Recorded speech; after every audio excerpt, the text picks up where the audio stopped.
మన కుటుంబాన్ని దేవుడు కాపాడతాడు. మీరు ఏ విధమైన భయాలు పెట్టుకోవాల్సిన అవసరం లేదు. మన దేవుడు ఆయన రాజ్యంలో మనకి చోటిస్తాడు. నాకు ఓటేసిన మీరందరూ కూడా ఎప్పుడూ నాతోనే ఆనందంగా సంతోషంగా ఉండే చోటికి తీసుకువెళ్తాను. మీరు కోరుకున్న అన్ని బహుమతులు అక్కడ నాతో పాటు మీరు కూడా పొందుకునేలాగా చేస్తాను.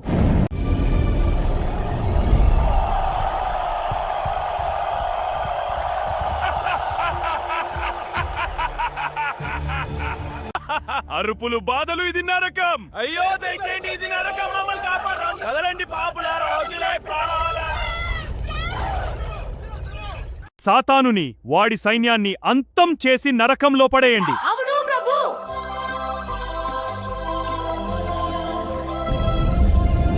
సైన్యమా, సిద్ధం కండి, యుద్ధానికి రండి. సాతాను, నీ తిరుగుబాటు ముగిసింది. ఎన్నటికీ లొంగను. అగ్నిలో పడు చీకటి రాజా, క్షమించు.